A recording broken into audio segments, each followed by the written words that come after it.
Здравейте, приятели! Намираме се. По-скоро днес ще попътуваме малко в османско време. Време на османското робство. Намираме се съвсем близо до Пловдив, малко над село Храбрино. Ето го, за да снимаме този мост. Сега, според местните, хората в селото, този мост е римски. Още един има такъв в селото. Два римски моста.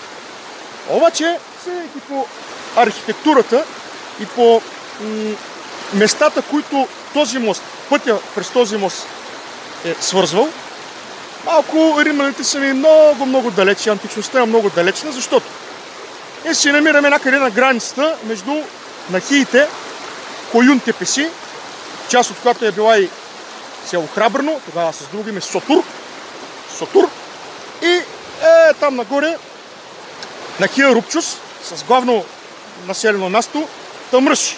Всички знаем за Тъмръш. Тъмръшката република е въобще за историята на тази нахия, тази област. Каза Филибе е включвала 5 области.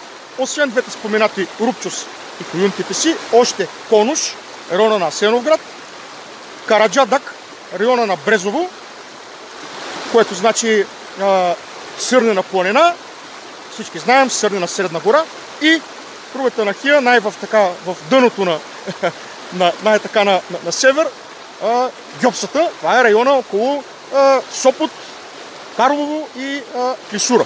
Защо ви избравям всички тези странни турски имена и какво искам да кажа?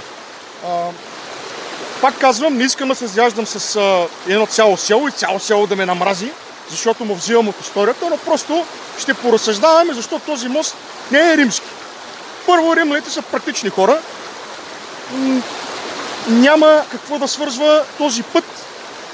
Тук няма просто нищо, не е имало античността. Съществуват две възможности. Или наистина този мост е съществувал някъде по римско време или по византийско, няма значение, то пак си е римско, източната римска империя, за улеснение наричана Византия. Или този мост съществува тук и просто е възобновен някъде 16 век, както примерно е моста, на който посетихме наскоро, Ардейски Шиетан. Е бил римски мост, но просто е възстановен по времето на Султан Селим. Нищо чудно и този мост тогава да е бил възстановен. А другото си, това да си е чисто турски мост, защото горе има като връхче, едно връхче се образува от двете страни и там колата не може да мине. Римските мостови съоръжения не са в центъра си, не са така като покрив на къща. Докато тук това го има и сега се затрудняват колите, които преминават по пътя към хижа Родопски партизани, а сега хижа Академик. Но въпреки това, мостът е интересен. Реката, на която по принцип лятото се къпем горе на парзалките, сега е кална, това означава, че горе в планината е валяло.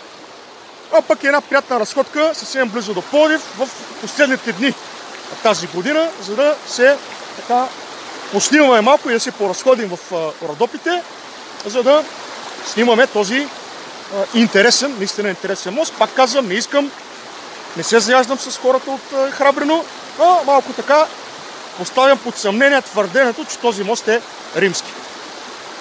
Довиждане и до нови срещи!